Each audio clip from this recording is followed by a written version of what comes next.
So as you already know, you have options when it comes to creating profitable digital products. You can do it yourself if you have time, skills, focus, and inclination. You can buy the rights to quality products, or you can hire a competent freelancer to create something amazing for you. A good freelancer takes care of the product creation process so that you can focus on other parts of your business like marketing and advertising. Oftentimes, a good freelancer can create a product that's way better than something you could have created.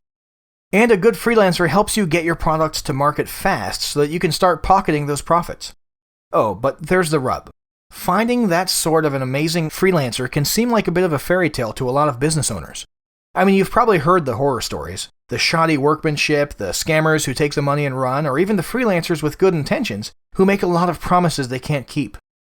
Tell you what, those people cost you valuable time and money. So if you're going to hire a freelancer, you need to do it right. And that's what this video is about.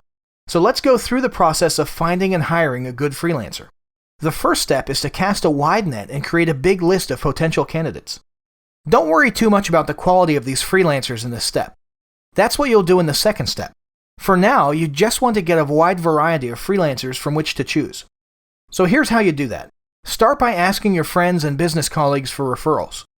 It's awesome if you can get referrals from someone you know and trust, as these freelancers tend to be less of a risk. If you're a member of any business groups online or offline, including forums and Facebook groups, be sure to ask the other members for their recommendations. Secondly, you can post projects on freelancing sites such as Upwork.com and Elance.com. Skip El Cheapo sites like Fiverr, as you're looking for top quality providers and they don't come super cheap. Next, you might check with universities in the area. For example, if you're looking for writers, then check with the English department. They might have a way to reach students, such as bulletin boards in the department, an online bulletin board, or they might suggest you post a want ad in the college newspaper. Next, do some searching online using Google or Bing.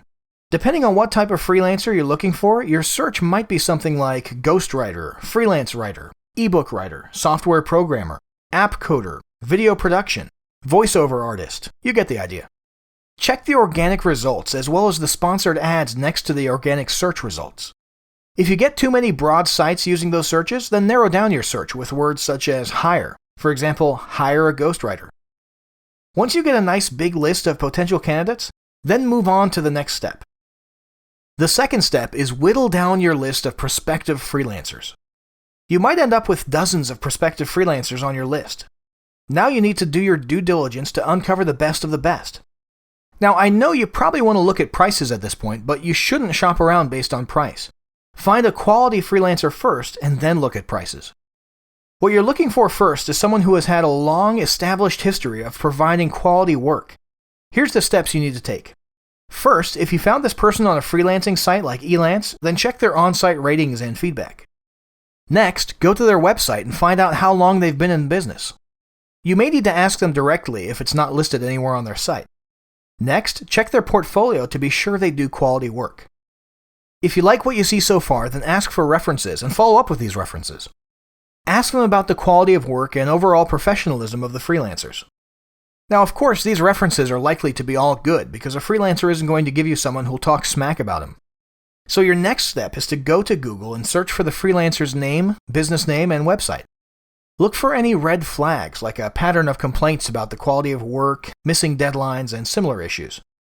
Once you've done all this, you should be able to easily whittle down your list to the best of the best. Now the last step.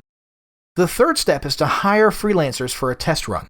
Just because a freelancer has worked out really well for others doesn't mean he or she will work out well for you. That's why you'll want to hire a handful of top freelancers on your list to complete a small project. This gives you an opportunity to test them, see if you communicate well together, and if they provide quality work. Once you complete this step, you should now have a short list of good freelancers who've already proven themselves. Pick the one that best suits your needs and hire them for the big project. Be sure to treat them nicely, because a good freelancer is worth their weight in gold. So that's it for this time. Check the recommended resources section on this site to get some links that'll help you out with the process of finding and hiring a freelancer. It takes some time up front to find the right freelancer, but it saves you a whole lot of time and money in the long run.